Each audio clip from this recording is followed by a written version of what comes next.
just like in business, you may strive all year to like win a deal or to do something or to get a shot, and it just doesn't pan out. That doesn't mean you stop hunting. It doesn't mean you stop working in your business. You have to pick up and move and start grinding again and continue. I was like, well, if I throw a mic on, then I can help others the way that these people have all helped me. Born in the heart of the Pennsylvania deer camp. With the help of experts, friends, and local legends, we bring you valuable knowledge and powerful stories for your hunting adventures. Welcome to the East Meets West Hunt Podcast with your host, Beau Martonik.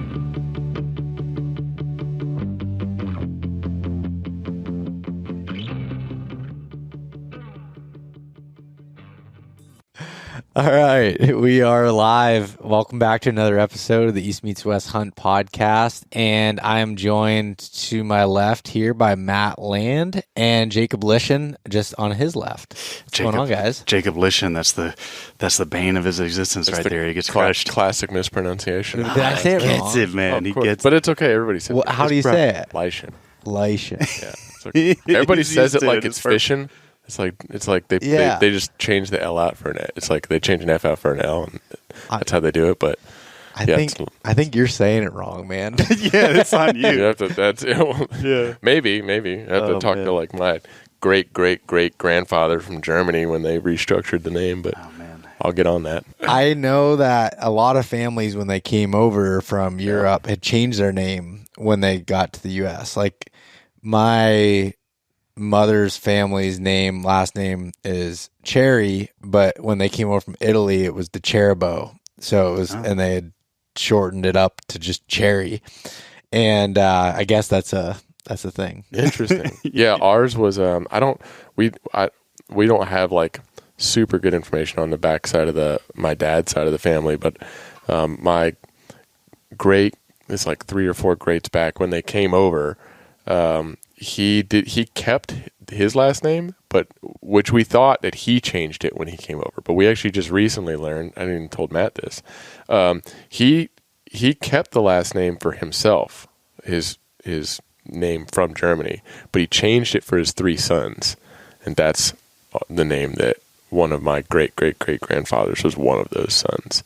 So like we really don't even know. It was like a long German name. So like the 3 sons don't even have the same name. It's like an abbreviated version of what his name was. So it's kind of a change. He changed it so that they didn't get discriminated against for having a different last name, like a foreign last name. Because you're talking about like in the early 1900s, late 1800s, people were always like discriminatory towards like immigrants. Yeah. Like Irish immigrants or German immigrants or whatever, whenever you would come over. So he was like, I don't want my sons to have to deal with that, so he changed it to what he felt like would be a more appropriate American last name. Dang. So they came up with Lishen. Yeah. Man. Instead of Lishen. I guess so. He should have just made it Fishin'. Yeah, everybody likes to fish. I know. I thought that's cool though, man. I know nothing, man. I've been meaning to do that like ancestry or whatever. Yeah. Like I know I'm a quarter Australian. And that's about it. Is that why you like to surf? Maybe, yeah. Surfing and fishing. Yeah, maybe. Okay. I don't know. I actually just found out this past week, my dad sent me a photo of my great grandfather who was the mayor of a town in Slovakia. So like on my dad's side, they came from Czechoslovakia, and then my mom's side is half German, half Italian.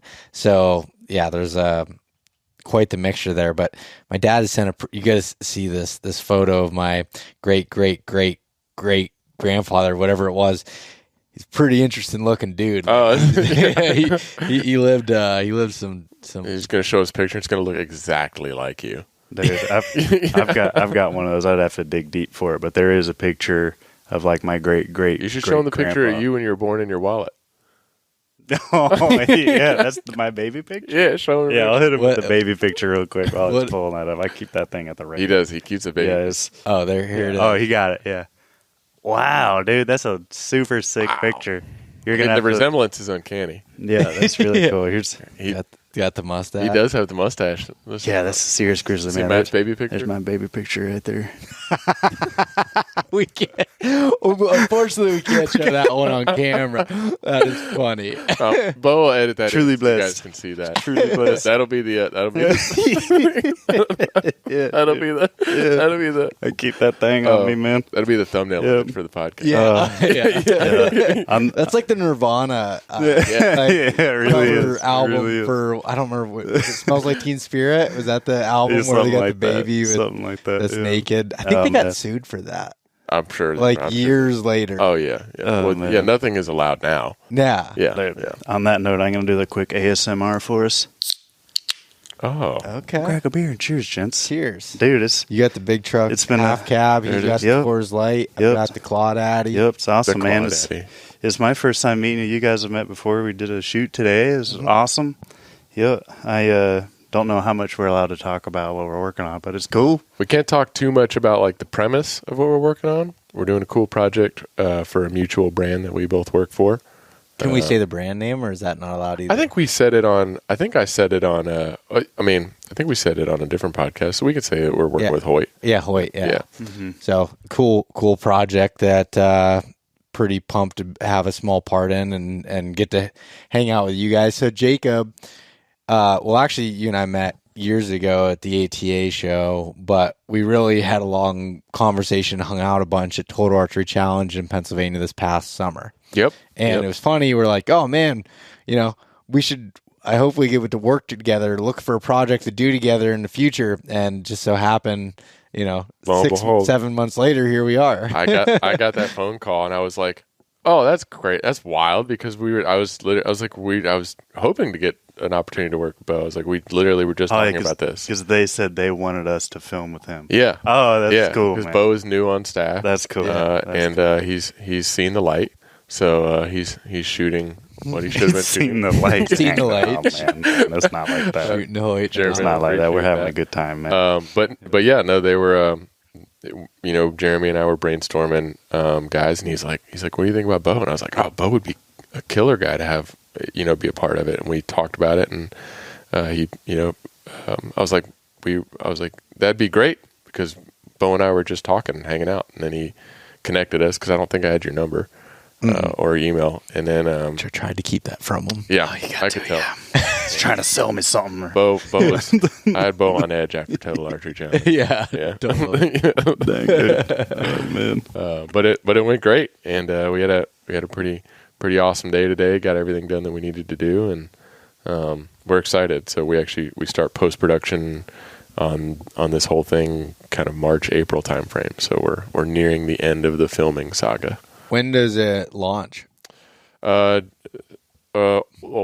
ultimately that's hard. When it's done. Yeah, when it's done. Yeah. Okay. We'll say it's what we have heard rumbles of is this fall, but you never know with this kind of thing, because it's Films are like, there's unexpected variables that come up, and the story can change. Like, while you're filming it, like, you learn something new from somebody's interview, and you're like, oh man, well, this shifts the entire like direction of the film. Like, so there's like, you kind of just gotta shoot with everybody that you want to shoot with, that you feel like it makes sense, and then just kind of like go back to the editing bay and look at everything you have, and then kind of like And I think digest it, with a figure it big out. piece like this too, I think there's a mutual understanding that everybody is like, we would rather it be right than just shove something through Yeah. that needs to be, So while that's the way to do we're it. targeting a specific deadline to deliver, we're also understanding and transparent, with regard whoever we're working with, and it's that we're here to do a really good job. We want to create something that's impactful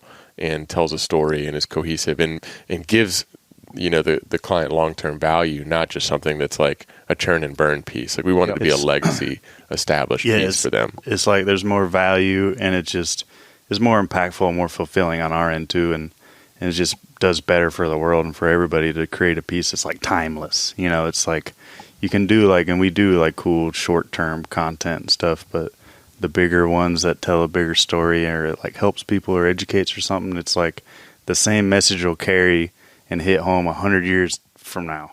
So like, Yeah. you don't want to rush that.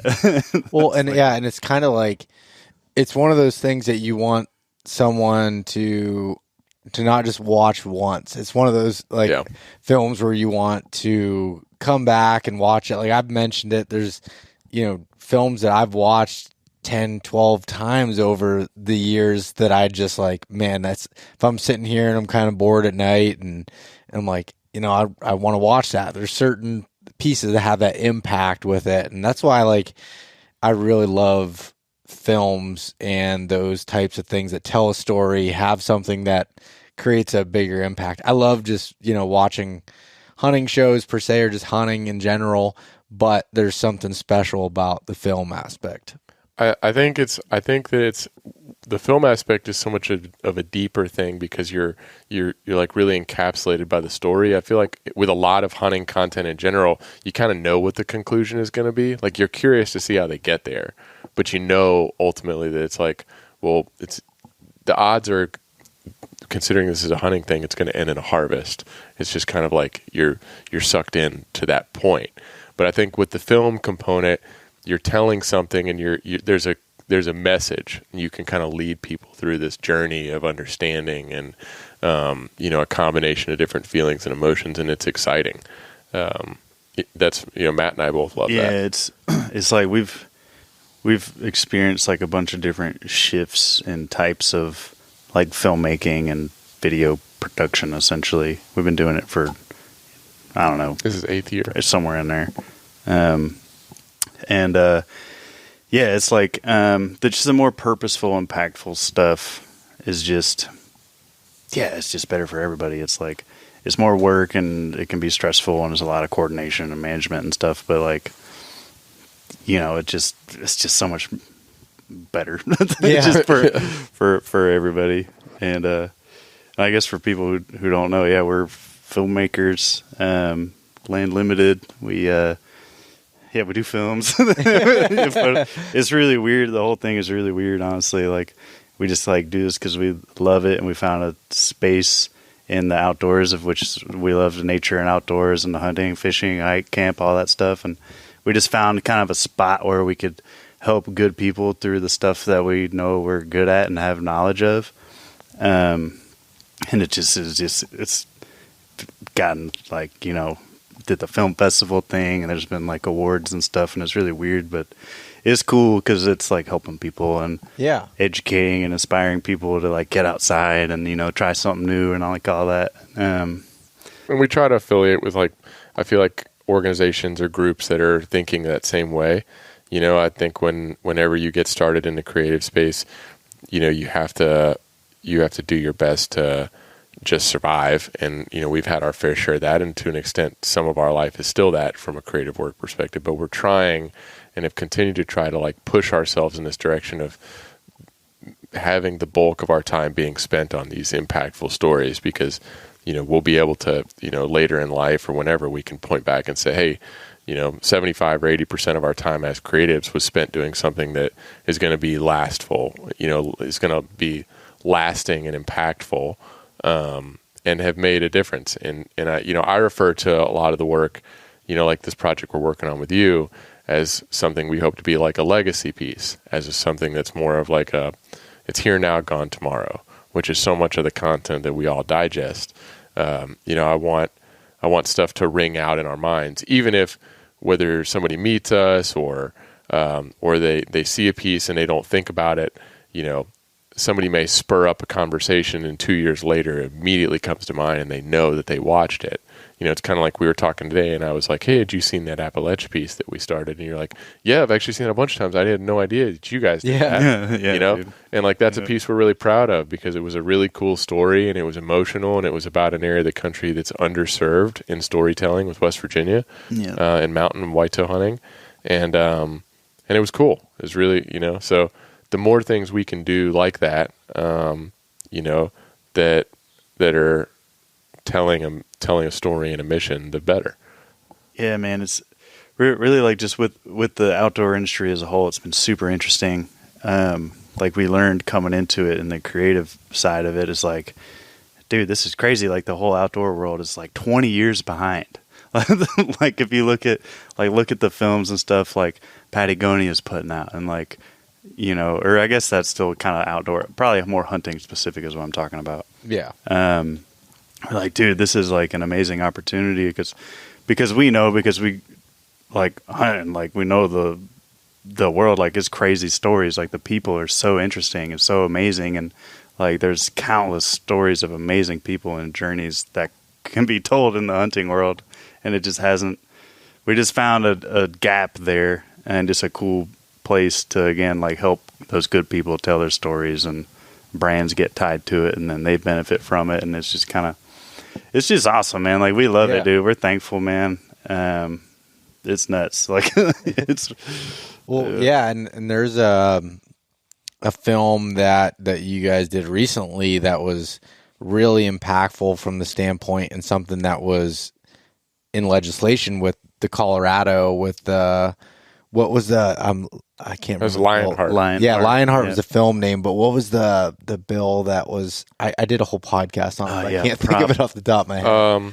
Something. Oh man, the one with the mountain lion and they were and trying bobcat. to ban mountain lion hunting. Yes. Yeah.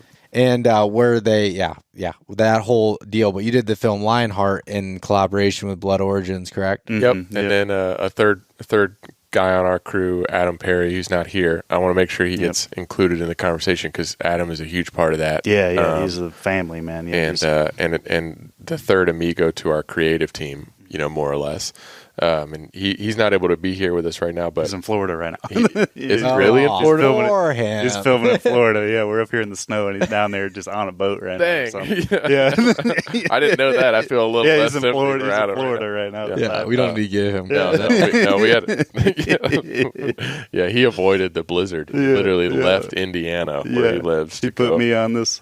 No, I'm kidding. I'm happy to be here, man. Yeah, come on, Matt. That's a punk.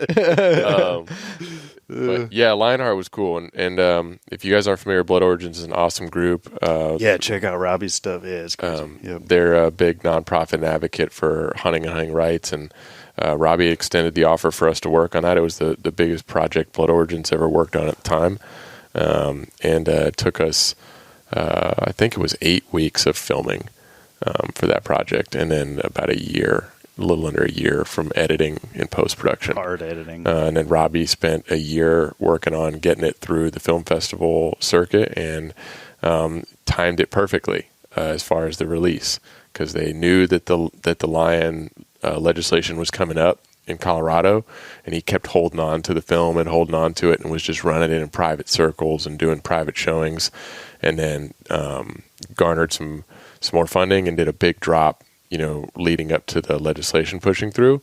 And it made it, according to the analytics on YouTube and what we feel like, it made a pretty sizable impact in helping. I have it on my watch later. I haven't watched it yet, but dang it, Bo. I know. I'm sorry, dude. Yeah, man, and I literally when I saw, I was like, I need to watch that. Yeah. Like it looks good. And honestly, I didn't realize that you guys produced that either until. So you guys need to do a better job marketing yourselves. But anyways, Robbie, I'm a huge fan of Robbie. Robbie was on the podcast probably like 6 years ago. He was on the first year when I started doing it. Shout out Robbie. You got to have him back on. Got to get Robbie back on. I know. I'm going to have to. Yeah. Every time I see him at shows and stuff, we chat and hang out, and he's cool dude. He's a great guy. Robbie will give you a hard time, but he's a good guy. Don't let him. Yeah, he's a savage. Don't take it from him, man. Fire back. It's that South African. Stand your ground. Yeah, the South Africans are no joke. Yeah, he's. We're really thankful about that. We're excited. We've got some cool new stuff coming up with them, so I would say stay tuned with that. But we were just talking before we kind of got on the podcast. Is like, I think I feel like we've just tried our best to maybe it's to our own detriment, but we haven't thrown a shoulder in marketing ourselves, because we're lucky that our time is spent more so with people like yourself. So our priority has just been, I guess, making sure that the people that we feel like needed to know us knew who we were, and then just letting our work speak for itself. We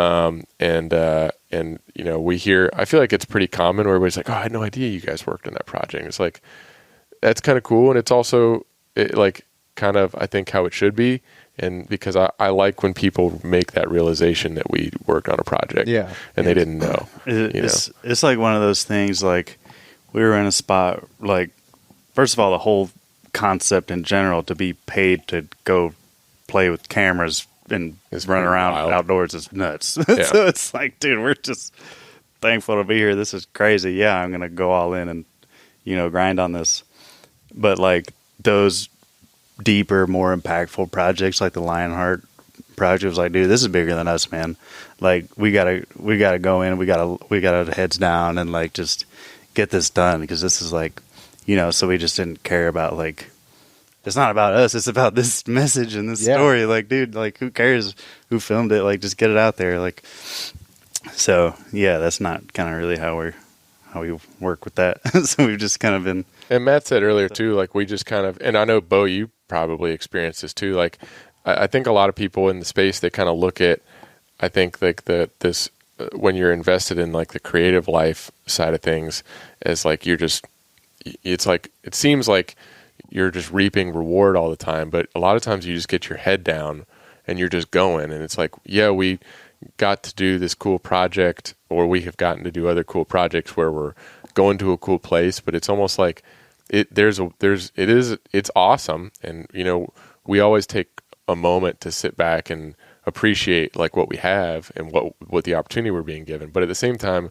we're working, and then when we get home, it's like it's here today, gone tomorrow mentally, because we got to pick up the next thing. We got to move, and go. And, we're not just feeding off of a singular project or something like that for, we're moving, we're shaking. Yeah. And like, you got to make a living too. Yeah. So it's like, it's not like any of these things just like rakes it in so much, even if it does well, that it's like, oh, this is great. And you can sit back and sip on mojitos, for a while. Like you got to keep moving and keep grinding and planning. There's always things going on, which and I do a bad job at it a lot too, of like sometimes needing to reflect a little bit more and thinking about some of those past experiences, but it's hard to do. Yeah, that just makes me think of a thing like the creative world, the work in the creative space. It gets weird, man. For us, it's like we have a podcast community thing we're working on called Outdoor Creatives, and because we talk about creative stuff all the time with all the dudes we work with, and it gets tough, man. Like our very first episode on there is called Pricing and Ethics. So like the creative work in the outdoor world is specifically is like, if you're trying to like survive off this, make a living off this period, like you're grinding, dude. Like you're grinding. But then at the same time, like there's people like in LA and New York and stuff, not to specifically call people out, but they like, they're charging $50,000 for 10 photos and stuff, and then they're taking 3 months off, and it's like, dude, pricing and ethics, like, is that okay? Like, that just didn't sit right with us. Like, we felt like we're thankful and just blessed to be in this position in general. Like, I couldn't sleep at night. Like, so it's kind of like maybe a double-edged sword a little bit, and something that we're working through. And like me specifically, because I'm like one of the camera guys. Jacob shoots too. He does more of like project production and directing and helping, all that kind of stuff. But like the dang, yeah, man, it's just trying to do right by people, man. It gets weird. I think what Matt's getting at is like when we started the business, not to go down this route. No, I mean, there's a lot of people that wonder about this stuff, and that's, a lot what Outdoors Creative is meant to help people in that space wanting to get into it. But yeah, so I think go as deep as you want. I think when we started the business, and Matt and I kind of came in and recognized a pain point in the industry where we saw that there were brands that were uninformed on the value creative work.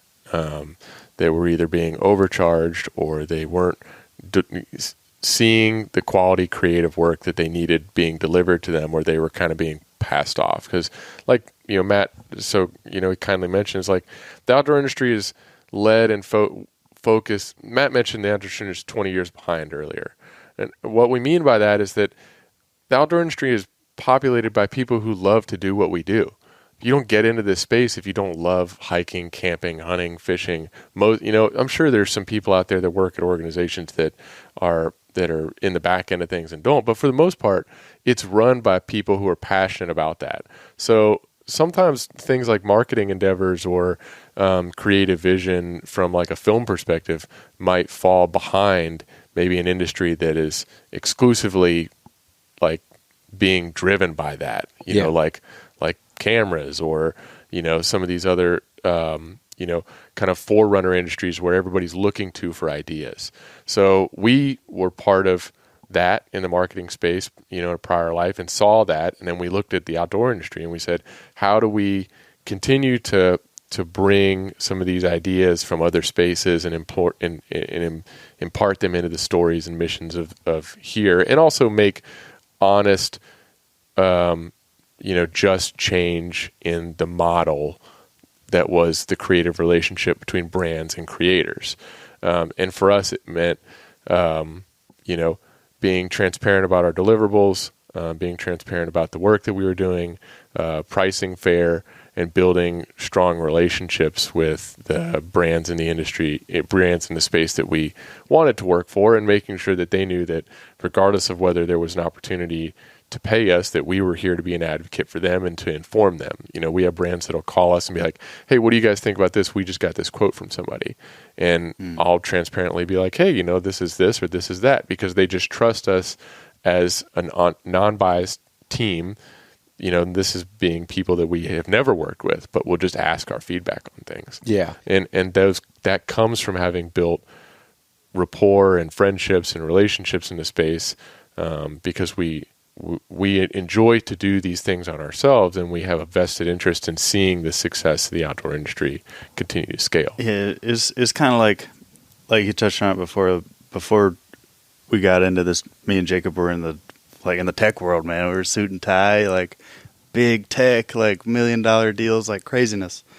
And but then we just saw like how much people are getting taken advantage of and like scammed and stuff with like creative work and marketing work and all that. And we're like, dude, we're just trying to go hunting and fishing and like just hang out and be with good people. And we're like, and then we were going to the trade shows and meeting the people that are running the brands and stuff. And I'm like, dude, these people are awesome, man. Like, and then we learned that they're getting screwed over too. And we're like, dude, this is messed up. And then we figured out through doing it for a couple of years and playing with the model and stuff, we're like, dude, everyone can, like, you can charge a fair price where they feel cool to pay that, and then you're still covered with your bills, and there's still enough work for everybody, every other creative, and it's possible. Yeah. So it's been really rewarding. Things don't need to be as cutthroat as they sometimes are in our world, Yeah, it's like the outdoor industry, man. We all have the same. Oh, and there's so much to go around. Like, I think there's such a need for people that do your guys' work, and you'd think, there's a lot of people that want to do it, but to actually put in the time and learn it and get better and learn the business side of it and there's so many components to that.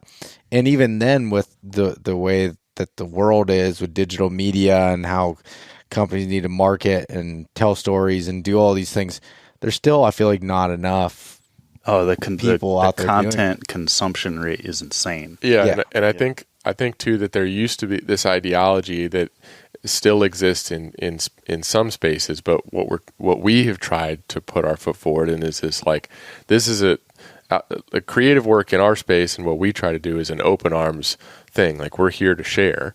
And there is enough work for everybody if you're willing to build relationships and do things the right way. And it shouldn't need to be like, there is no need to feel like shoulder to shoulder on everything.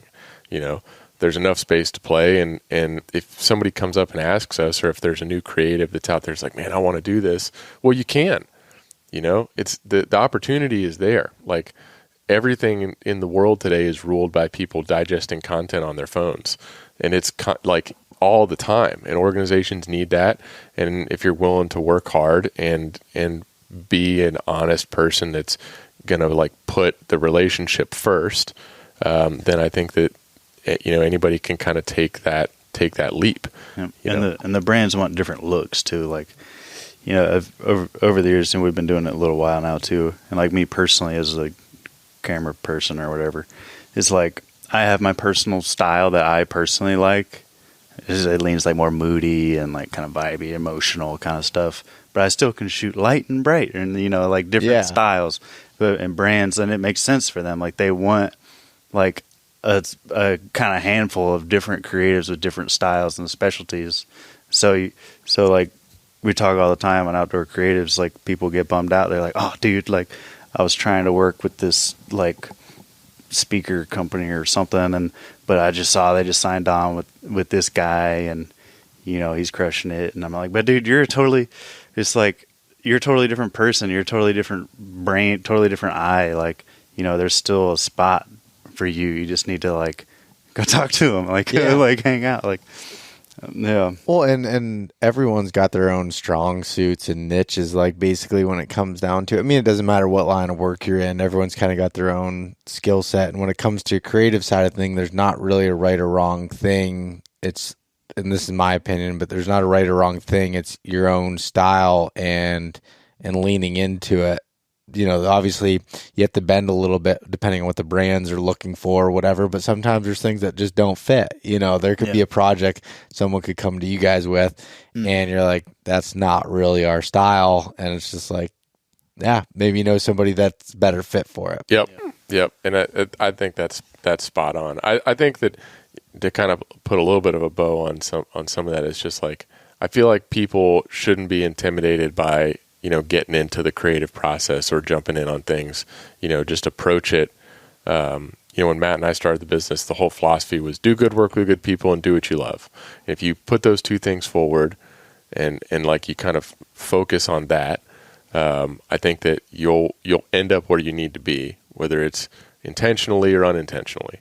You know, you're surrounding yourself with people that are like-minded, that are driven, and that are passionate about creative and storytelling, whether they're individuals or brands, and you're doing something that you enjoy, you know, which is a huge part of it. And I think people often overlook, like, there is part of it that should be work, but then you should also be hungry for it. It's the same reason why you and I love deer hunting, is it's like, you know, what makes you a better deer hunter is deer hunting in a way that you are enamored with. Because if you're out there just slaving away and you just hate the way you have to deer hunt or where you live, where you're deer hunting, well, you're never going to get any better because you're always miserable.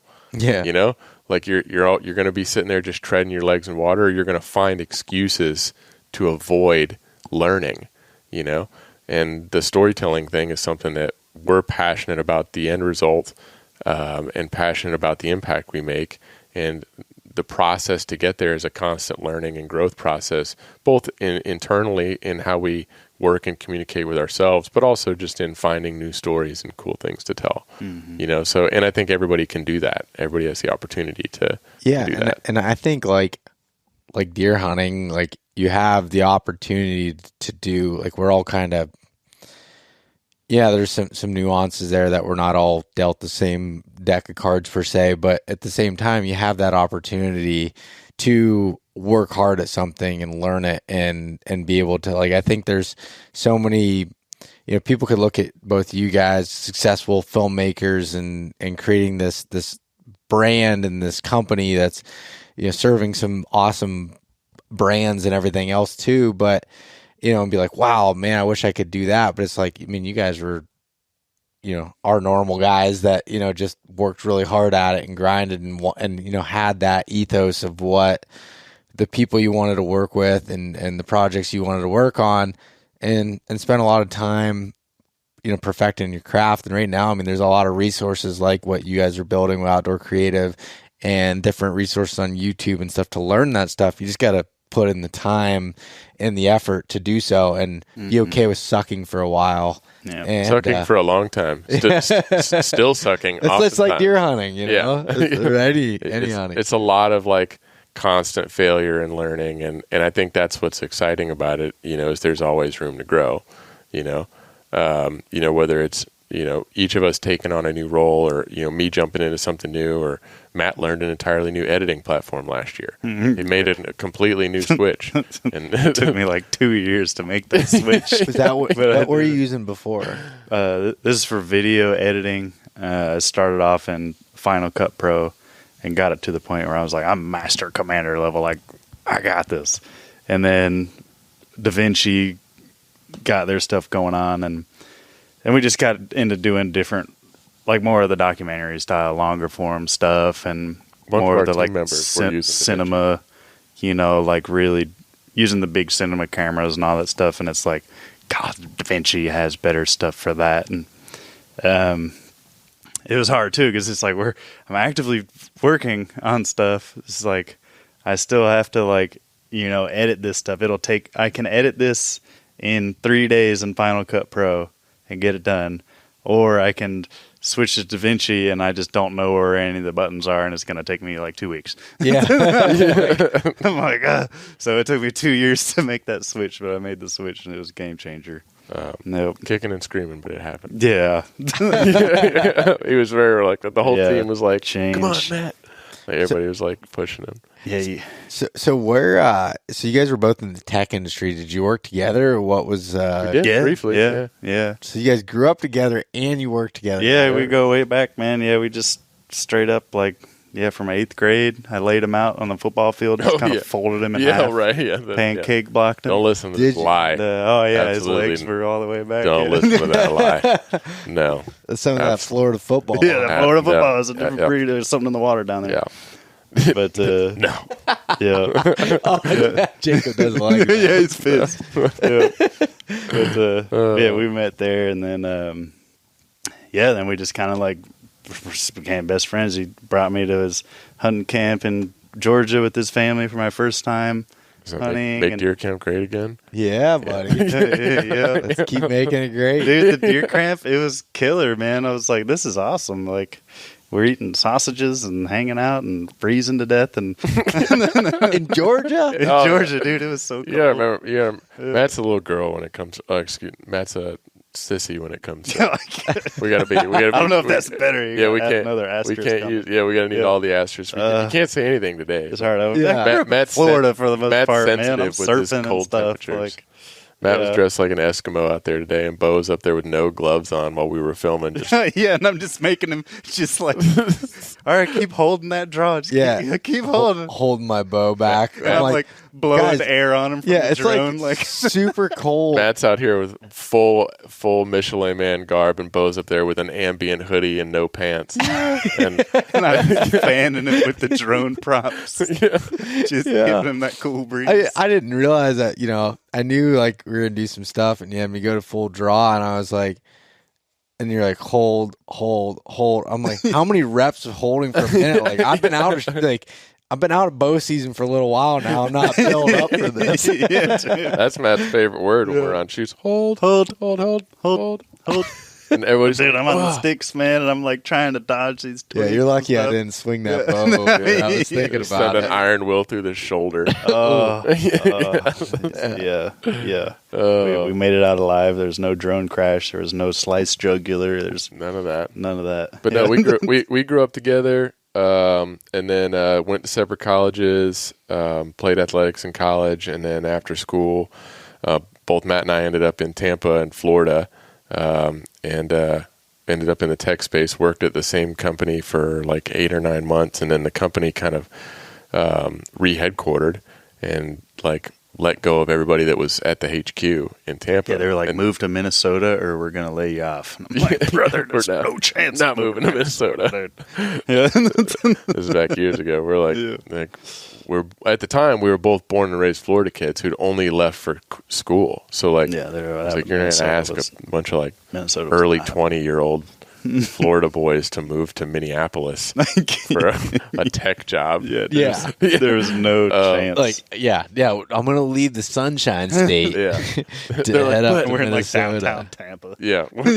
Yeah, they're like, but the good news is we've got tunnels that connect all the buildings. So Yeah, you they never were have like, to you go don't outside. have to go outside. I was like, brother, that's all I'm trying to do is be outside. That's the opposite of what I'm trying to do. I'm done with this. That was what when I was in high school. It's funny because when that offer came over the table for Matt and I to move up to Minnesota for that work, they said that, and it flashed back to when I was doing football, small college, like being recruited by small colleges for football. There was a university in Minnesota that made the same argument. They're like, don't worry, you don't ever have to go outside. We have tunnels that connect all the dorm buildings, so you'll never be exposed to the negative 20-degree temperature. Dude, and I was don't know like, how they do it, man. Why would you live in a place that's that? Yeah, I don't know how they do it. Not to, which is coincidental because Minnesota is one of my favorite states now.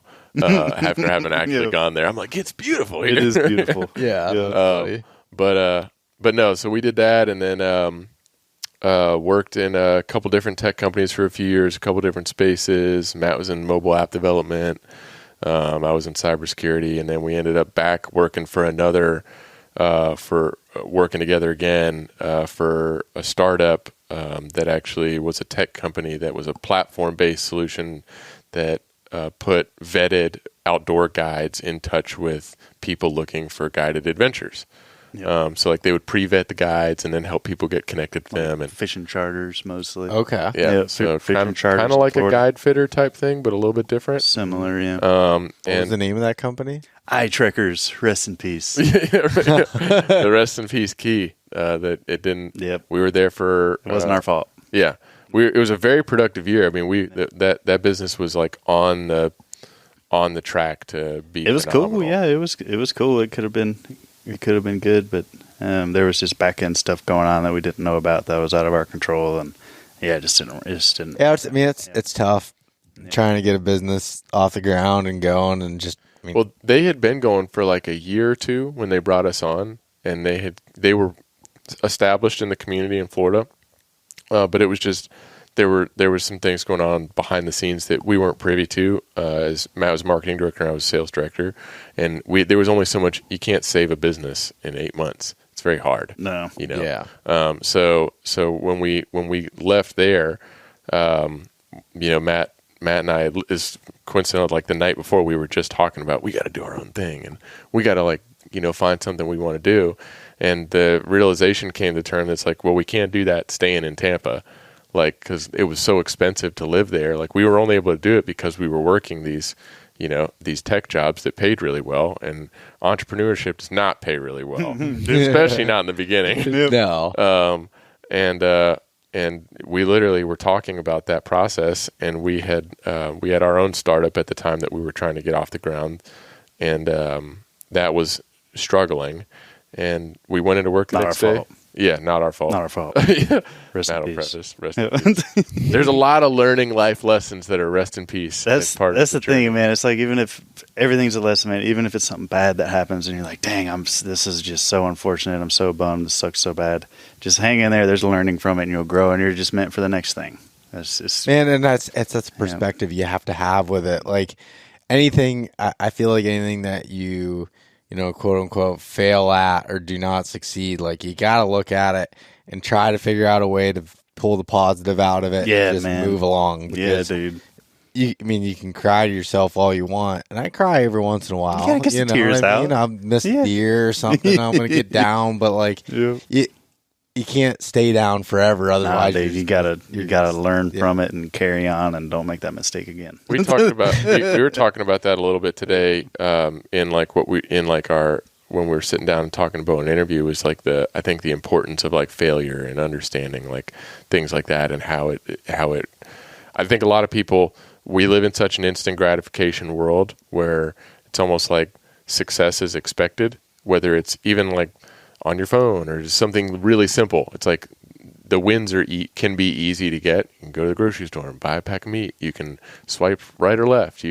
Everything is easy. Yeah, you open up Instagram, you're expected to laugh in the first 3 swipes. You know what I mean? Like There's I usually do, but yeah, but it's just like everything is very attainable. So like when things become really hard, it's easy to like turn back and go find something that's also really attainable again versus like doubling down and learning from that failure and being like, no, I'm going to figure this out, you know? And I think entrepreneurship is one of those things where it's definitely not easy. You know, we've definitely had our fair share of like very difficult times and very good times. And some of those, it's not always like a consistent uphill climb through the good times. Sometimes the bad times are after a really great time. yeah. You know, honestly, I feel like the losses and the downs that have the most value. Like when you lose, you know, you're like, oh, okay, what happened? Let me break this down. Yeah. And then you just learn and grow so much, and then you're just like a whole different person after that. Like it's almost like the worse it is, the better, actually, if you look at it the right way. Yeah, and just keep on. Don't get down on yourself. What's that? There's that infamous video Jocko has called "Good," and I don't. I haven't watched it in a while, so I don't remember the exact lines. But it's like, lost your job. Good. Couldn't bench press those weights. Good. I can't. Didn't get promoted. I'm good. He's absolutely right, though, dude. It is. I can't see that without seeing like the. Have you seen like? We can't share it on this. There's no way. Have you seen like the meme rendition of that video of the Jocko video? It's so bad. It's so bad. It's so bad. I can't think of the original without hearing the meme now. Yeah.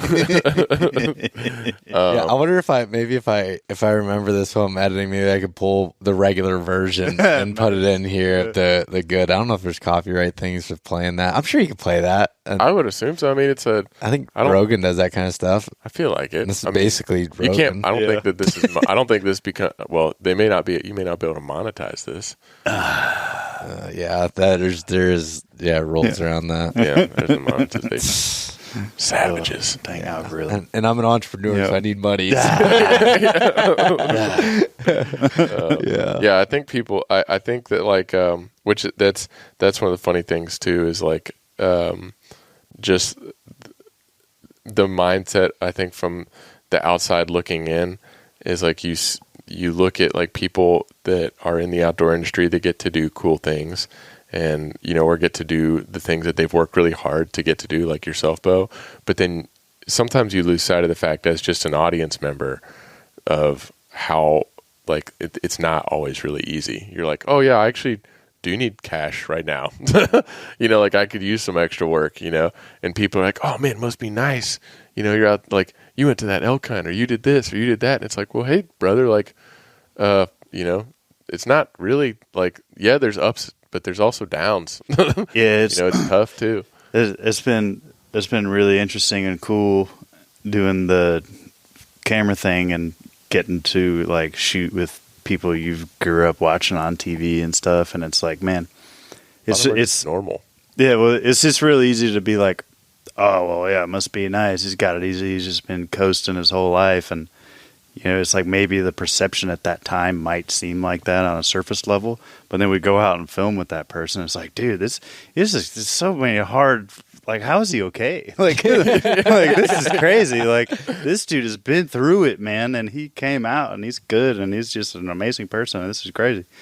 So, like, that's something that's been really cool to put into perspective, because I know there's a lot of that kind of like judgmental hate kind of stuff that happens in the hunting world, and it's really tough because it's like, just don't judge people, man. Like, you don't know what people have gone through, man. Like, you know, so that's been pretty cool to learn and experience, man. And like what I've seen, like, since it's going on 3 years now that I've been doing this full time, and going from part time to doing this and leaving a steady job that treated me well. I had good benefits, good pay, good vacation, had all of that, to going to something that's not steady and tomorrow isn't promised by any means. And it's like, it gets stressful at times, but I wouldn't change it for the world. And I don't want to, say, poor me by any means, because that's not the case. But like, it's definitely not just sunshine and rainbows all the It's time. no.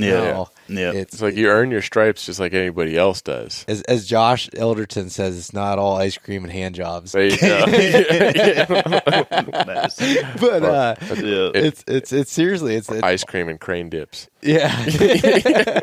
it's there is so much to it that's like but that's what with anything, like there's the delayed gratification that we talked about and the sacrifice. It's like anything great that you want doesn't come without risk. It's even looking at, the wealthiest people in the world, they didn't get there from always taking the safe path. Yeah. There's a lot of risk that's involved. Now, there's a lot of people that are really poor from probably making similar decisions that didn't work out. And that's the nature of it. But I think what happens when you're down and how you bounce back is what can make you a better person from it, as well as, like, I don't know, for me it's really created a life where I feel fulfilled and don't.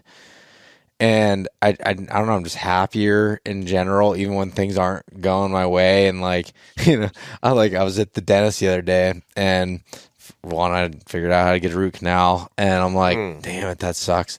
And I was just yesterday actually, and I was like going through this, and they're like, oh, you owe this. I'm like, does it go through my my medical insurance? They're like, oh, they're saying you don't have dental insurance. I'm like, I thought I had that, but I'm responsible for managing now. I probably got lost in like something that I Definitely didn't sign up for, or where when I was working, I was working in corporate America, like it was like HR would come to me, Beau, fill out this form to sign up for this next year. I probably just missed it. And I'm just like, dang it, and they're like, oh well. It's like no one's responsibility other than your own. No, it's all me. Yeah, and it's definitely. I think that's one of the things I tell people all the time from an entrepreneurship perspective is it's definitely not the most lucrative thing we've ever done, but I do think that I speak for both Matt and I when it's like we are happier than we were in our past lives. It's like the ability to just have that happiness coefficient be so much higher is worth trading. Like I would gladly trade more money for the freedom and the comfort and with the happiness and the contentness and the fulfillment. That's all that matters, man. Like both of us have been through it, the ups and downs, like 4 different lives, at least, maybe 5, 6. But it's like a lot of lives. Like really, yeah, totally different. Like don't hit 9. Totally different book. I know. We found out Beau's a cat guy. So we did that. We like cats. It's okay if you want to unsubscribe. It's fine. Yeah, Beau's like, how dare you? That is he likes cats. My secret. Yeah. Beau's girlfriend has cats. Is that what we established? Yeah. So he's Matt's girlfriend has cats. My lady has cats. I like cats. I'll own it. But that's so funny. Everybody dates somebody that has cats. That's how it starts. Yep. And then you're hooked. You're sitting on the couch watching Netflix with cats on your chest, get your shirt off, and cats laying on your chest. You're done. Yeah, you're done at that point. Yeah. But anyways, back on track. How did we get there? Yeah, dude, there's no telling. The cats just come in your life. But dude, just the general happiness, man. Like, because been through all the ups and downs and struggles and dealt with all the trauma and all the things, and it's like, dude. Like this, literally, I feel like the solution to life is literally to do what you love. We preach it all the time. Like, you don't need all the money in the world. Like, we worked in tech, it's like we got so much money, don't even need to have a bank app on your phone. Like, you just know it's good. And the first year of the business, literally, I think the tax return was like I think it was like 18 grand for the year. And it was the happiest I've ever been. I'm like, this is crazy. So it's like, there's going to be some sacrifices that you got to make, and it's going to be hard, and you're going to have to grind. It's going to take 2 years of like peanut butter and honey sandwiches. That was the move. Yeah, that was the big we tell everybody it's like peanut butter. How many peanut butter and honey sandwiches are you willing to eat? Yep. Yeah. And grind. No more brewery. Like none of that. Go in, and but you do it for you, and if you're actually doing it for something that you genuinely love, like things will just kind of start happening, and that's just kind of how it is, like, yeah, like I just hope everyone just at least try it once, Yeah. It doesn't matter how old you are either. Just try, man. And that can be applied to so many different things. And it's even like, and I understand like people are in different stages of life and they have, family that's relying on them, and maybe it's a little bit more risky to take a jump like that. But it even comes down to like, oh, you've always been wanting to do this one hunt or whatever, and you think it's out of reach for whatever reason. Yep. Break down the steps and figure out what it takes to get there. And it may take longer to get there and than you think it's going to, or like, for example, say someone wanted to go on an elk hunt for the first time. It's like, all right, that you got young kids and you might not be able to do it every year, but you can get away with doing it 1 year. Well, it's like, all right, maybe the DIY route isn't the best route for me because it may take me 3 or 4 years to kill an elk. So what can I do to make enough money to, go with an outfitter to go do that? And I'm just using this as an example, but to do that, and you figure out, once you have that goal set and maybe set a date of like, this is when I want to do that, then you can kind of work backwards and work towards it. And it's going to take time no matter what it is. And being realistic with it, I think helps with accomplishing those goals. Like I've always said it, like with deer hunting, even in types of areas that I know that I've spent time in, that I have experience in, say like areas that are big woods type areas. I go to a new state or a new area in a state, I always say it takes me 3 years to really get to know it. And it's like, that's how I look at it. I don't go in there, I want to succeed on year one. I'm going to try my best to do it, but I look at it as like, it's probably going to take me 3 years to feel pretty good about this. Yeah. That's the same deal with business ventures. Yeah. Yeah. We say it's like minimum 2, but really probably like 5. Really like 10. Yeah, really like 10. Yeah, true. Stuff happens, and so it takes such a long period of time. Like you just have to be patient and just kind of keep tried and true. I'd do it it's like 1,000 times over. I use deer as a really good analogy all the time, because it's like you think it takes like a buck 4 or 5 years to reach maturity, right? So it's like, well, things happen in half. Oh, that was a good snap right there on the happy dad. That was clean. I was like, it takes a buck, 4, 5, 6 years to reach maturity, depending on where you are in the country. Like that means it takes a half decade to like see significant improvement. So like if you buy a piece of property, or if you go get a new lease, or if you start on a piece of public land and you pass a buck here, you do something there, well, you better start counting the clock, because it's like, you need to be, it's not that you can't have an opportunity at something that maybe is what your goal is, but it may take 3 or 4 years, because it just takes that long for things to grow and mature and become what they need to become, and for you to learn what the right way is to approach things, whether it's hunting or whether it's a life endeavor. And I think that it's like, I think hunting is a good symbolism and has helped me be more patient and understanding, in my own life, and as an entrepreneur, is like, things don't just happen immediately. You just have to stay the course. And sometimes, you just swing the bat and it happens, boom, and you get lucky, But most of the time, you just got to keep your head down and keep going and learning and grinding, and that's what's important. And knowing that, like, you might not see the light at the end of the tunnel yet, but you got to believe that it's there. And you just got to keep marching forward. And eventually it'll present itself. Like, it'll become the light. The light at the end of the tunnel will happen. You'll get there. Yeah, it's like, it's easy to dream. Everybody dreams, or I hope everybody dreams about stuff, goals or whatever, and you can do that and daydream about stuff. It's also really not that hard to like make a login on your new account thing and like do some e-scouting, and start taking one step at a time. Yeah. All right, I'm going to go to bed an hour later tonight, and in this hour I'm going to do work on stuff for me, for like my 5-year plan of getting out and doing that elk hunt, or like, whatever. It's like, I think it's people get overwhelmed, they're like, I have these big dreams and these things that I really want to do, but it's like, there's so many steps, there's so much stuff I got to do, it's going to cost so much money. It's like, well, dude, like, just one thing at a time, man. Like, just literally, it's not that hard to just, like, one thing, and just kind of chip away at it. and you'll get there eventually. Just keep at it, and then you'll be like, dude, I'm so glad I did that. I'm here now. I literally just shot an elk. Yeah. Man, and I like this one thing Johnny always says when we're in deer season and you have a rough day or whatever. He's like, well, every day I don't shoot a buck is one day closer till when I do. And it's just, and you think about it, like, it's just like, it's a mindset shift of like, that's okay, cool. You're right. Yeah. I'm one day closer to the next deer I'm going to shoot, or whatever that might be, or that goal. I'm one day closer to it, or one step closer to being able to accomplish that.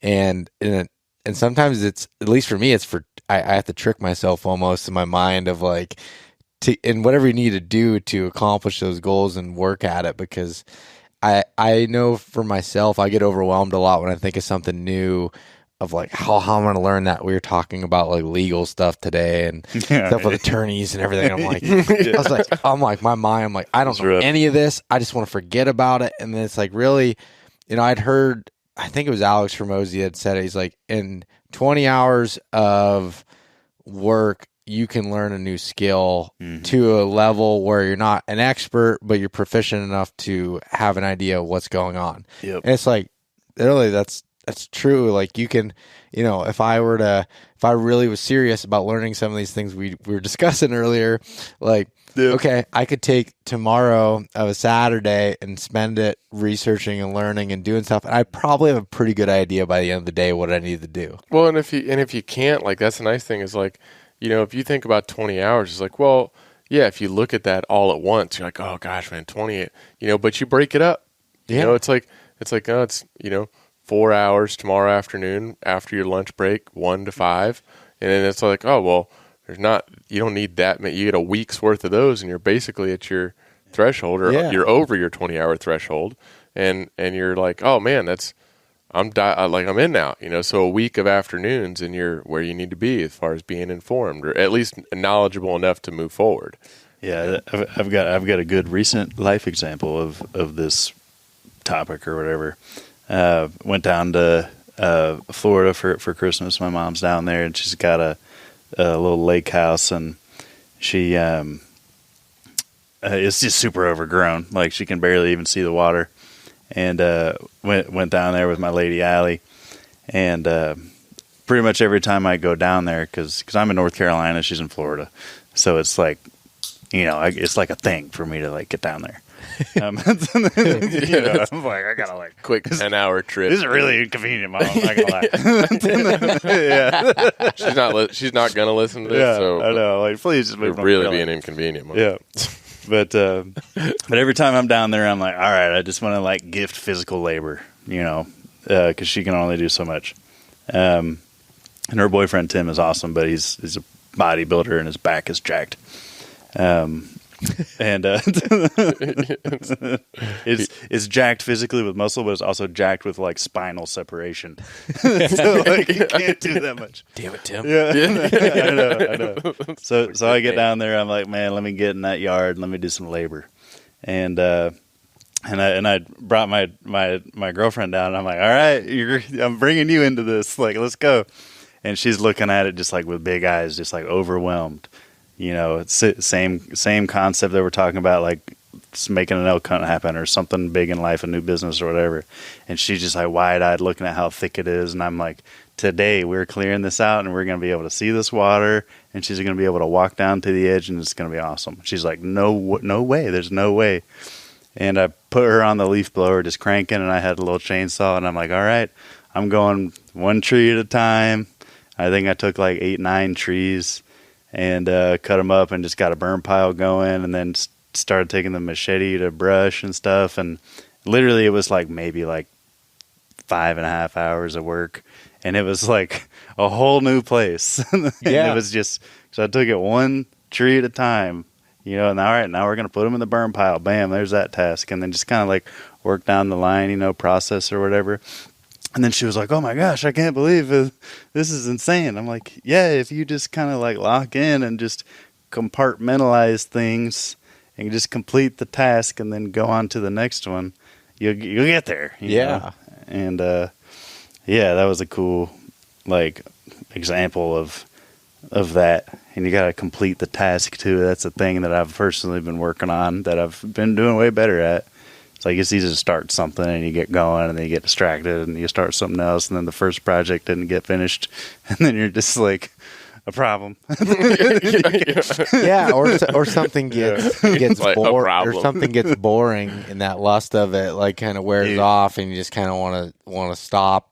If you know, start can't something, stop. finish it, dude. If you start something, finish that thing. Yeah, there's so many times like, and it's so many like flashy things that can come in front of you that make you get distracted from your original task. Like whether I can relate that to deer hunting. Say you listen to a podcast like this and you hear a completely new style of hunting and like you're gaining traction on what you're doing, but you're like, well, this seems like the next best thing. I'm going to switch to only hunting buck beds because that's what this guy's doing. He's having success, but you've been focusing for the last 3 years on learning how to hunt these scrapes and do that. It's like, okay, maybe you can pull some stuff from that, but changing your whole tactic up and leaving everything behind, I think you're chasing that idea of something versus, or if like in business, say for example, it was like this podcast, say I was, doing a weekly episode that I've been doing forever. And it's like, oh, well, these guys over here, they're doing, this one weekly episode on OnlyFans, and they're making a lot of money from that. Maybe I should abandon this and go over there, and that's not always the best move. Where it's like you continue to do that. Not for some. You continue to do that thing and get better at it, and you do more, and then better, and like kind of. That's all the way I've always looked at something is like, even if something I'm not good at, I've learned the more I do it. Say it's even shooting my bow. It's like, okay, I'm going to focus on doing more and more, and then I start finding my flaws, and then you can work on doing it better. But to me, you hear like, perfect practice makes perfect, or I don't remember the exact term, but whatever it is, doing better practice. But I think and you don't know that you're not doing good at something until you do more of it and understand where that gap is. I don't know if that makes sense, but yeah, I think something like, say even like with you guys with a camera, it's like, you can watch a ton of videos on operating a camera, but until you get out there and do shoots and are doing filming, I'm sure at that point, now things start making more sense, and then you know what to work on more so than if you were just to watch videos or learning from it. And that stuff's all super helpful in educating yourself and continuously learning, but the act of actually doing something, I think, adds a ton of value to it. You for some reason also, yes, that's spot on.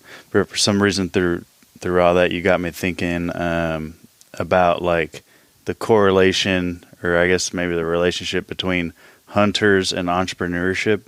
I feel like if you hunt and you're serious about it, you can be an entrepreneur. Like if you're a hunter and you're stuck in a 9-to-5 and hate your life, what are you doing? Like, if you can handle the ups and downs and all the trauma from hunting, you can handle entrepreneurship. Like, go in on it, man. Like, take the same mentality that you have in the woods and put it toward business in your life, and you can do it. Like, that's got to be a thing, man.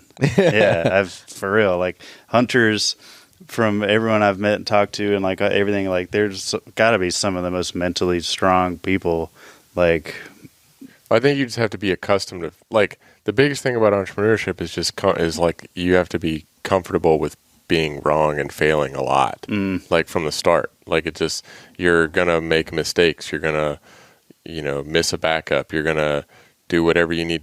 Like you're gonna make a mistake, and I think hunting is that way. Like hunting is so much failure. Like I was just telling Beau, we were talking today, I was like, in North Carolina, I might get one opportunity with my bow a year. And I hunt a lot, by choice. Like I try because I understand what I think it takes for me to have an opportunity at an upper echelon caliber deer in my state. North Carolina is not a desired travel to state. So to find that animal, to spend the time pursuing him, to hunt him, and then to ultimately get an opportunity, I can get one a year, maybe two, like in bow range, in daylight opportunities. And this year I did just that, and I had one opportunity, and it didn't happen for me. Like I wasn't able to like convert on that opportunity. So I didn't get another one. and that is like, just like in business, you may strive all year to like win a deal or to do something or to get a shot or to do, and it just doesn't pan out. But that doesn't mean you stop hunting. It doesn't mean you stop working in your business. You have to pick up and move and start grinding again and continue. So it's like anything where you expose yourself to perpetual failure and have to learn how to deal with it, I think makes you better at being a small business person. That's a crazy correlation, man. Fire me up. That's spot on, dude. Yeah. Yeah, that's awesome, man. Wow. That was 100% Nice. in an accurate correlation between the two. And it's just like you can't, as another thing Johnny's always said, and it's a popular term from a while back, but you can't cry over spilled milk, or don't cry over spilled milk. Like, it's spilled, you're not going to put it back in the jug, like, get some more milk. You got. I feel like just between Johnny and Josh in your life, you just have all of these great sayings. Oh, I know. It's just like you got like one on each shoulder. It's like you have like most people have like little angel and devil, but you've just got Josh and Johnny. Oh my and they're god! just in your ears. That'd be a great East meets West skit. I should make a shirt with that. Just Johnny and Josh on either side of the coin. That's awesome. Yeah. That's awesome. It's just saying, where do I go hunt this evening? And you got Johnny and Josh and That's awesome. what to do. But seriously, it's like you can't get worked up over it. And it's like I've publicly acknowledged a lot of the screw ups that I've had in hunting, and a lot that I'm embarrassed to be able to put out there, but it's like that's the reality of it. And I hope at some point someone's listening or watching and sees where like I don't have all those things happen and be like, man, I remember when you had all that stuff going on or happening, or maybe that helps somebody else go through that. And it's like so many times I've felt like, because I know I've felt like I'll say I'll miss a deer, or I don't get a shot when I should have took a shot, or whatever might have happened, and I'm like down on myself, like, man, you're an idiot. Like, how did you let that happen?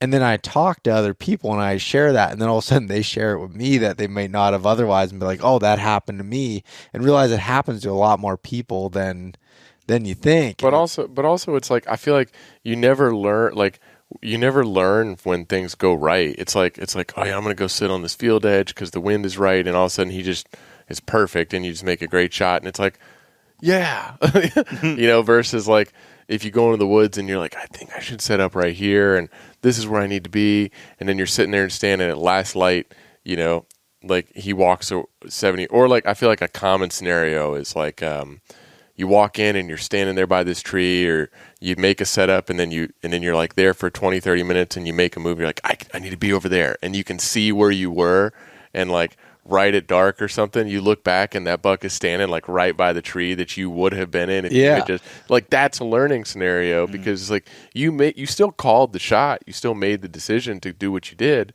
but it just didn't work out. But like those just, like learning comes from failure. It's just how it is. So and there's no easy way around that. Not saying you can't learn from your successes too, but I think it's a whole lot harder to like when you're so stoked about your success, it's hard to like kind of humble yourself and remove yourself from that success, and then look at it and be like, what can I learn from this? It's like, no, I'm just freaking stoked. I'm just living this life, whether you like, you caught a great wave and you rode it, or you harvested a great buck, or, you called a turkey in the right way, whatever it is, like it all came together. So you're celebrating that. You're not worried about rehashing what occurred and then making sure that you can repeat that process necessarily. Maybe you see something that's relatable to it later on, but I tend to find that my biggest life lessons come from those failures. So, I feel like I end up in conversations all the time, because hunting is so rooted in that, is that like I'm constantly like, I go into the woods, and like I said, I get a lot of days, or I make a lot of days for myself where I can hunt, even if it's only an hour in the evening or an hour in the morning. Like I'm trying to be out there, and I'll come back and I'll be talking to somebody, and they'll be like, well, how was it? And I'm like, well, it's a learning day. I learned, learned something, and it's like, well, you seems like you do a lot of learning. It's like, well, yeah, that's a lot of failure, and I think that's what there's no other way to approach it. If you do, you'll drive yourself crazy. If you can't like look at it and go like, oh man, all right, well, this is what I took away from the day, and kind of take that as a little win, even though you lost. Yeah, I mean, that just literally happened to me last week in Ohio, where I was going in and snow is coming in, a blizzard's coming in, and it's just coming down the same time you were hunting Alabama, and it's coming in. I'm like, oh, this is awesome. And I had known there was acorns somewhere in the area because I was talking to Johnny again, and he was like, there's acorns in those ridges, but I couldn't remember, kind of where he had said at. But I remember from a couple years ago, this one spot that had produced, and I got up there, and you couldn't see any fresh sign because the snow was coming down so heavy. And I'm like, I should just sit here. I can see both these finger ridges and this bowl here, and just sit here until dark. And I sat there, and I was sitting there for probably like 2 hours, and it was like an hour before dark.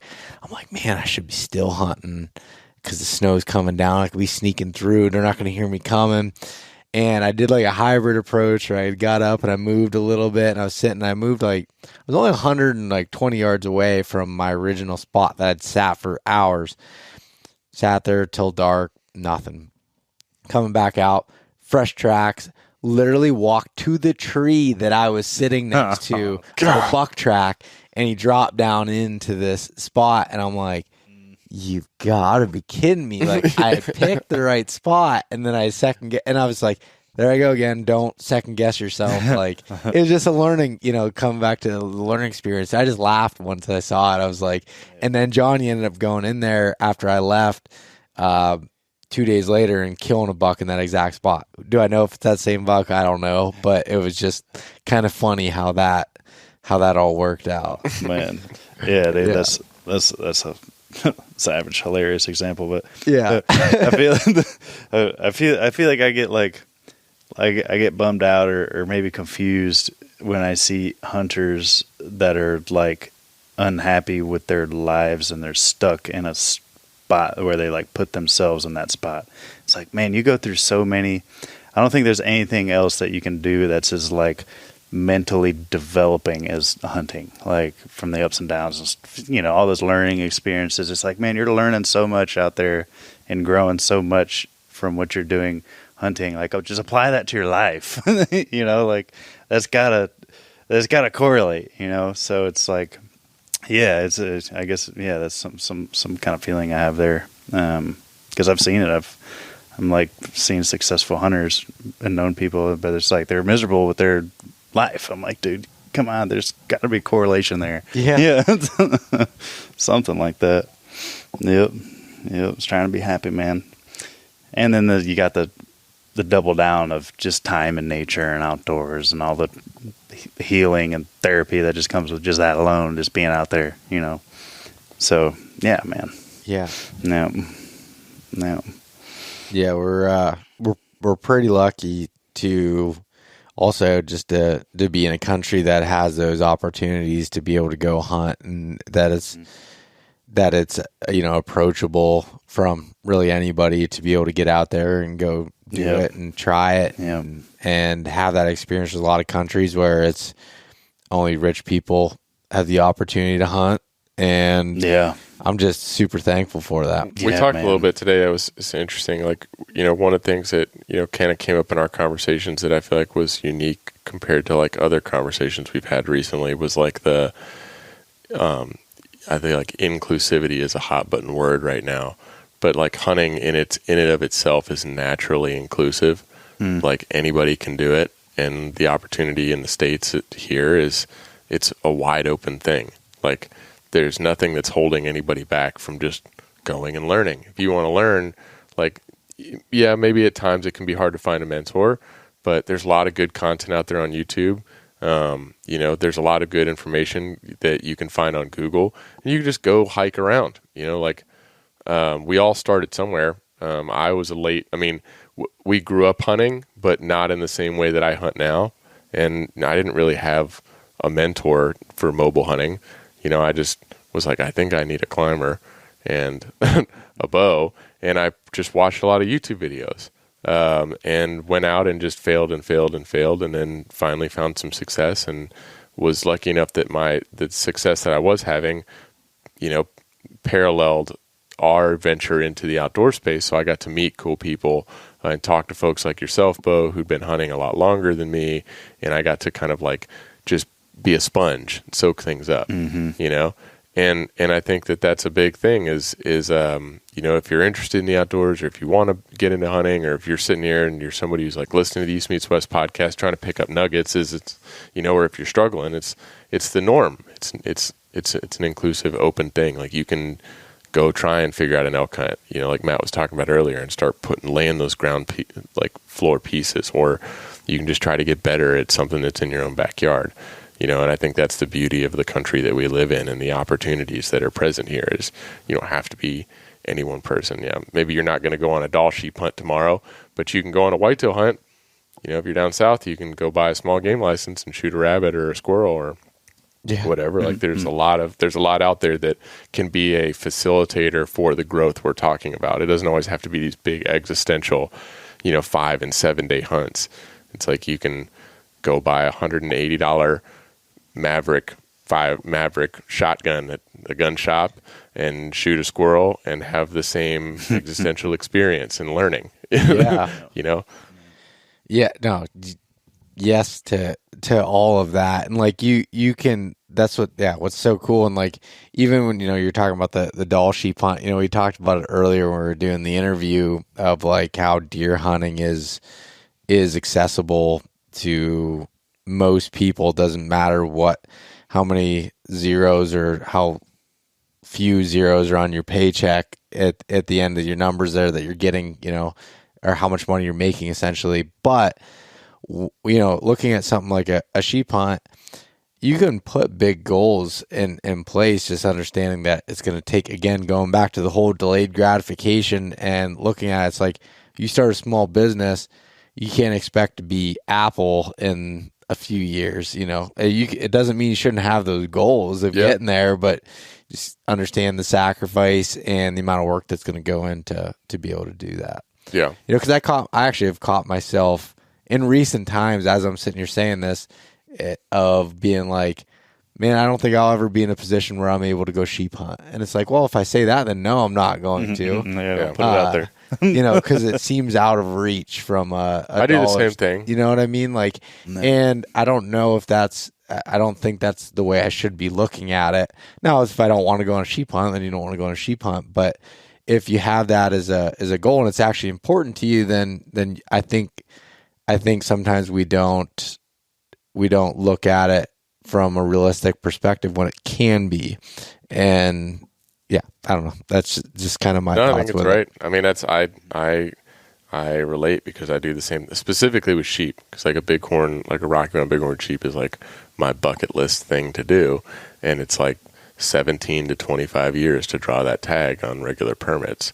And it's like, man, I always just turn my head to the side. I'm like, well, I'll never do that. Saw one of those suckers for the first time on a shoot in Oregon. We did do that. Dude, that thing he was way out there, just at the top of the mountain. Yeah. Where was it? Yeah, somewhere in Oregon. Yeah, we were. And it's just so majestic, and I was he was trying forever away, but you could still see the whole full curl. Crazy. Yeah. Man. I was like, this is so I was trying to get shots of him. It was so far. I was like, God, I wish I had my long lens.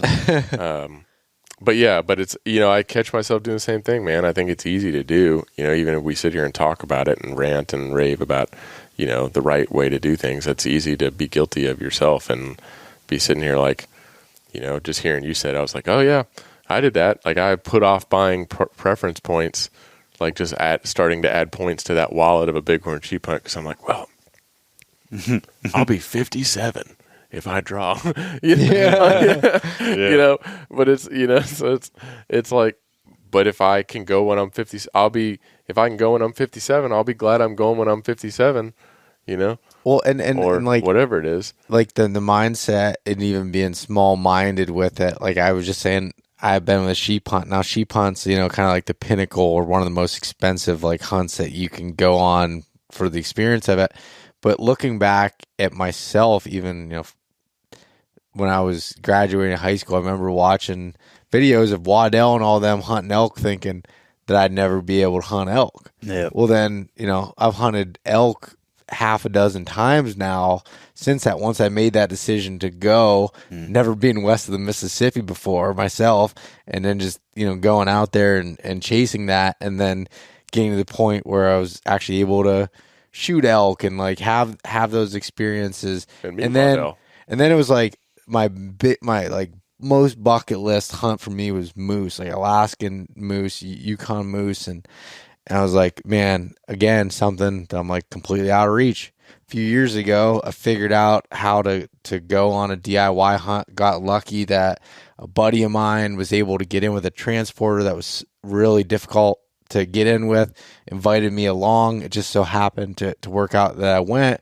Now, I didn't shoot a moose and didn't even see a legal bull in the whole length of the season that we were there, but it's like that was one step closer. I didn't even know if I'd ever have the opportunity to go moose hunting. And if I were to keep kind of a small mind of it, I probably wouldn't have had that chance. So it's you never know, and I think if you don't make goals for yourself, then you don't have the opportunity to hit them. Yeah. I agree 100%, man. What's my boy Michael Jordan say? Miss 100% of the shots you don't take. Yeah. I mean, yeah, dang. I don't know what else to say on that. Yeah, keep it textbook. Yeah. That's awesome, man. Yeah. I didn't plan on going down some of these routes on this conversation. There, you got me fired up, man. I like it, man. I'm about to start another business. I'm about to go run a marathon. Like we're doing it all, man. What routes were you planning to go down, Beau? I didn't really have a plan. So we got camera guys in the house. No, I got camera guys in the house that are good with storytelling and deep thinking. So I was like, it's a good time to go into some deep thinking. This is not just podcast. We just genuinely talk. Like, this is what our conversations at dinner are like. And I feel like it's just, I don't know, it's fun to share thoughts and, try to grow and build on that. And it's healthy conversation. It is. And like, I remember some podcasts that I listened to back in the 2015, 16, 17, like podcasts were smaller then, but like in that time frame, hearing podcasts that were about some of these topics that like literally changed my path of like getting me pumped up and making me make decisions. Like if someone can listen to this and make a decision to change something for themselves in the better, like that's, even if it does it for one person and, thousands of others are like, screw you guys, at least that one person we helped out. I just hope people have done for me. I just hope people can relate, Yeah. Like everybody is just like we talked today when we were talking about other folks is like, you meet guys in the space, like Waddell, who are, is such a pivotal figure for our industry. And then when you actually get to hang out with him, you're like, he's just a normal, awesome dude. Yeah. And it's like, man. I think sometimes, we're lucky enough to get to create a lot of these content and tell these stories. And I hope that, the hard work that goes into that and what we get to do, that people kind of look at that and go, I can do that too, that they're not looking at it like it's some unattainable thing. Because they can. Yeah, they can. And it wasn't, I mean, we're still figuring it out. We don't know what we're doing all the time. Like most of the time we're learning as we go. And, it wasn't that long ago we really didn't know anything. And we're just learning from people who would share with us and have like these kinds of conversations candidly and stoke us up and, share little bits. And it's not always going to relate perfectly to everybody. Like you may be listening to this conversation and, on your drive to work or whatever. And, 85% of it may not apply to you, but you may hear like one thing and it may like strike a chord and you're like, oh no, I get that. Like I do get that, so hopefully there's some relatability there. Yeah, it's like there's definitely value in just generally being kind of open-minded. Like I feel like anybody can learn anything from anyone. Like every person is a different brain and they're wired different and they just see something completely different. Like me and Jacob see things totally different sometimes. We're just like, oh, my brain literally didn't even register that. That doesn't even make sense to me how your brain registered that. But okay, cool. Now we got to the two of us together, perfect compromise. So it's like, yeah, just like be open to talk to people. Don't be afraid to ask questions, and just don't. Yeah, you can learn anything from anyone. Don't judge a book by its cover. Like that, some kid out there squirrel hunting, some 14-year-old kid could just have some crazy knowledge that you just never would have thought of. It's just because he looks at it different and he's wired different, than you are. So, yeah, man, that's huge for sure. Well, when we, it's funny, like, as we're talking about this conversation and how everyone, and I know this, like everyone, just normal people that are going through things and figuring it out, even if they may seem like bigger than what they are. Like even just talking to you guys today, I looked at, I still look at you guys like from a production side of things and a business of like, man, those guys got it figured out. They're working with these big brands and they're doing these cool projects. And then hearing you guys have some of the same struggles that I have on different things with business and like thinking through things. I'm like, we're all just figuring it out. Yeah. Nobody's got it figured out. We're just all figuring it out. Out here living, man. Yeah, it's like just go. I mean, yeah. Kicking over cans in here. Yeah, I let the slippers stretch out. Dude, this guy... Bo's a slipper This man. guy today fully was rocking his slippers in his interview. So you'll see... I didn't know that was like... You guys can't see that. That's a little bit... That's a test. When this film comes out, this guy had these stank things on in his interview. He also had on no pants. Yeah. That was the most The interesting shots part. chest down. Yeah. We had to frame it up. He refused to wear. It wasn't that he didn't have pants on. It said he refused to wear pants during his interview. No pants Slippers, with man. slips. Yeah. I was like, Beau, your lady is out of town. Yeah. It's okay to put pants I back. wear slippers all the time around the house. Big slippers. Nah, I respect it. It was one of the first things I noticed. I was very proud. Yeah, That you're, was yeah, you're like, all right, we're going to get along. Matt's a self-proclaimed man of leisure. Man of leisure, yeah. Okay. Yeah. All right. Yeah. I hear you. I have an editing Beau blanket. and Matt were bonding today over the possibility of wearing robes. Yeah. The fact Dude, that the robe. I might start wearing robes The on robe. podcasts.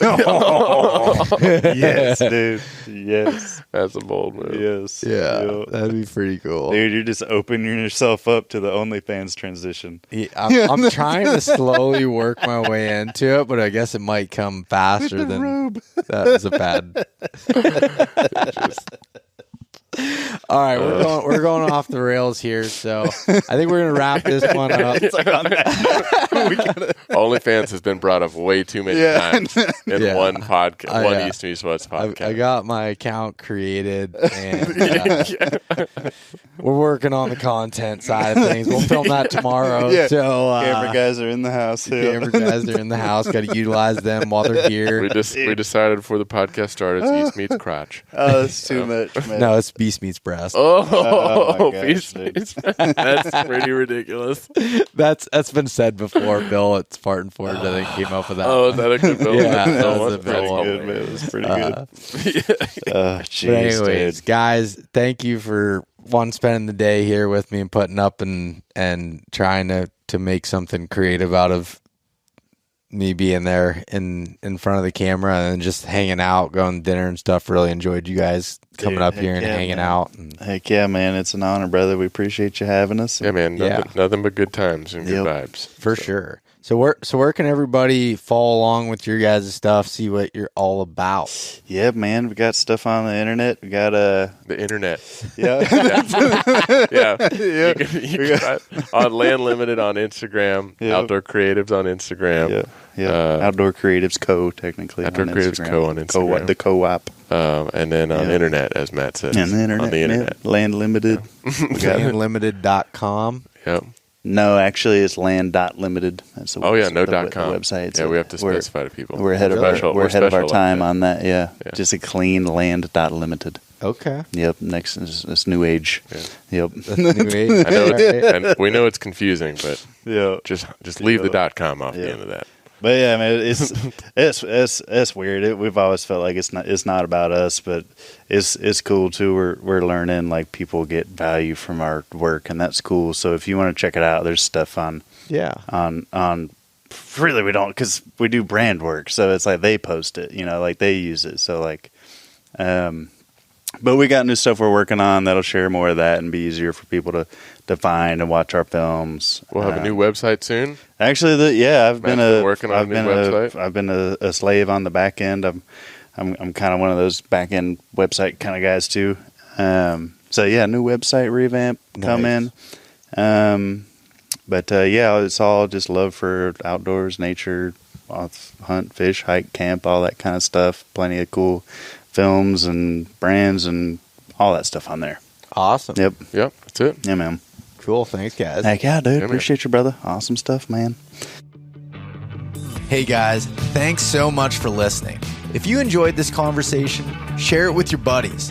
Leave us a rating, a review, and subscribe. If you want to check out more content like this, there's plenty in the links below. We truly appreciate having you guys along with us.